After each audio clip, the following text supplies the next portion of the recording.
Okay, let's go. Selamat datang semua ke sesi perkongsian kita. Hari ni kita nak cuba fahamkan sikit pasal asas sistem sosial Islam. Saya ada nota-nota ni, nampak macam dari buku teks tasawur Islam tingkatan 4 KSSM kan? Ya, betul tu. Nampak macam sumber yang baik untuk kita mulakan perbincangan. Okey, Chun. Jom kita tengok sama-sama apa sebenarnya intipati sistem ni ikut apa yang nota ni cerita. Kita mula dengan definisi lah ya. Kalau ikut nota ni, apa sebenarnya sistem sosial Islam tu? Macam mana dia terangkan? Soalan yang bagus. Berdasarkan nota yang kita ada ni kan, dia cakap ia ni macam satu set peraturan lah untuk kita hidup dalam masyarakat. Tapi yang paling penting, asas dia mesti ikut akidah Islam. Itu tunjang dia. Akidah Islam, ya? Okey. Dan nota tu juga tekankan pasal prinsip macam keadilan, persaudaraan, kasih sayang. Kena junjung tinggi benda ni. Dan pada masa sama, kena tolak habis-habisan lah apa-apa yang zalim, menindas, diskriminasi. Tak boleh ada. Jadi, matlamat dia nak bina masyarakat yang adil penyayang. Macam tu. Tepat sekali. Itu yang nota ni cuba sampaikan. Nak bina masyarakat yang macam tu lah. Faham. Jadi, bila sebut berlandaskan akidah Islam tu, itu macam akar umbi dia lah ya? Kiranya semua benda dalam masyarakat, amalan sosial kita, mesti selari dengan ajaran Islam. Tak boleh lari landasan lah kiranya. Betul ke saya faham macam tu? Betul. Memang macam tu. Akidah tu tapak dia. Dari situ baru keluar prinsip-prinsip lain. Dan satu benda yang nota ni nampak gayanya tekankan betul-betul ialah keadilan sosial. Keadilan sosial? Okey. Ya. Dan ini bukan cakap kosong tau. Nota tu nampaknya jelaskan lagi. Maksudnya kena pastikan hak semua orang terjaga. Tak kiralah terbelakang. Semua orang Semua. Dia ada sebut spesifik sikit. Macam hak wanita, anak yatim. Lepas tu, orang bukan Islam pun termasuk sekali dalam masyarakat tu. Hak mereka pun kena jaga. Oh, menarik tu bila dia sebut spesifik macam tu. Kan? Dan ini ada kaitan rapat juga dengan hak asasi manusia yang Islam memang iktiraf untuk semua orang. Okey. Jadi, dari akidah ke keadilan, macam mana pula dia sentuh pasal hubungan sesama manusia? Nota ni ada sebut pasal ukhuwah kan? Macam mana tu? Ya, ada. Ukhuwah Islamiah, persaudaraan sesama Muslim. Nota tu umpamakan macam satu badan. Satu badan? Kalau satu anggota sakit, semua rasa. Kena saling bantu, ziarah menziarahi, nasihat menasihati. Kiranya nak kuatkan hubungan dalaman orang Islam tu sendiri. Okey, faham. Itu ukhuwah untuk sesama Muslim.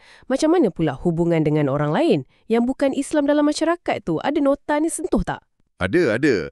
Lepas ukhuwah, dia terus masuk bab tasamuh. Toleransi lah kalau kita nak cakap senang. Oh, tasamuh. Toleransi. Ya, ini pula jadi asas hubungan dengan masyarakat yang lebih luas. Termasuklah dengan jiran kita ke, kawan sekerja ke, yang bukan Islam. Maksud dia, kena hormat perbezaan. Pandangan lain, budaya lain, agama lain. Kena raikan kepelbagaian tu. Contoh paling biasa orang bagi, mungkin ada dalam nota ni, buat baik kat jiran walaupun agama lain.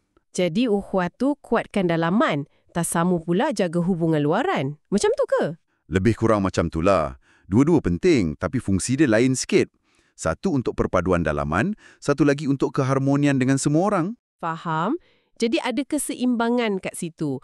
Selain dua ni, ukhuwah dengan tasamuh, apa lagi yang nota ni highlight pasal sistem sosial Islam? Dia ada sebut juga pasal kena tolak benda-benda negatif. Macam perkauman melampau asabiah tu. Permusuhan antara kaum ke, kumpulan ke. Benda ni semua tak boleh. Okey, tolak yang negatif. Lepas tu, kena proaktif pula. Galakkan buat baik dan cegah benda buruk. Itu yang kita panggil amar ma'ruf nahi mungkar. Pernah dengar tu, ajak buat baik, cegah mungkar. Betul. Tapi ini bukan setakat suruh individu je tau. Dia lebih kepada tanggungjawab sosial. Satu masyarakat kena sama-sama galakkan kebaikan dan sama-sama tegur atau halang kemungkaran. Macam satu sistem kawalan sosial dari dalam masyarakat itu sendiri. Wah, lengkap juga ya prinsip-prinsip dia. Jadi kalau kita kumpulkan semua ni, akidah sebagai asas, lepas tu ada keadilan sosial, ada ukhuwah, tasamuh, tolak asabiyah, galakkan amar ma'ruf nahi mungkar. Apa sebenarnya gambaran besar dia? Matlamat akhir dia apa? Ikut nota ni. Secara keseluruhannya kan, apa yang nota ni cuba sampaikan, matlamat akhir dia tu nak wujudkan satu masyarakat yang harmoni, adil, sejahtera. Individu dalam masyarakat tu pula diharapkan jadi orang yang bertanggungjawab. Akhlak baik, macam tu. Jadi kalau prinsip ni semua berjalan? Ya, kalau dilaksanakan betul-betul, macam yang nota ni mungkin ada sebut jugalah, harapannya kesan dia positif. Hubungan masyarakat jadi elok, keadilan rasa terjamin, akhlak orang terjaga, masalah sosial pun kurang. Itu ideal dia lah. Baik. Saya rasa saya dah nampak gambaran yang lebih jelas sekarang. Memang nampak macam satu kerangka yang menyeluruh dari akar kepercayaan sampai ke cara hidup bermasyarakat. Betul tu. Dia bukan setakat ritual je, tapi satu sistem yang cuba bentuk cara kita berinteraksi, cara kita bina komuniti, berpandukan nilai-nilai murni yang kita bincang tadi itulah. Tujuannya nak capai masyarakat yang adil, penyayang, bersatu padu. Alhamdulillah. Terima kasih banyak-banyak atas penjelasan yang sangat terang ni berdasarkan nota-nota yang kita ada. Harapnya sesi kita ni bagi manfaatlah pada anda semua yang mendengar. Sebelum kita betul-betul tutup, saya nak tinggalkan satu soalan untuk anda semua fikirkan. Tadi kita ada sentuh pasal prinsip tasamuh, toleransi kan? Ya, betul. Jadi soalannya, berdasarkan apa yang kita bincangkan tadi dan mungkin pengalaman anda sendiri, macam mana agaknya prinsip toleransi atau tasamuh ni boleh kita praktikkan dengan lebih berkesan lagi dalam konteks Malaysia kita yang sangat pelbagai ni? Macam mana nak buat dia betul-betul hidup dalam masyarakat kita hari ni?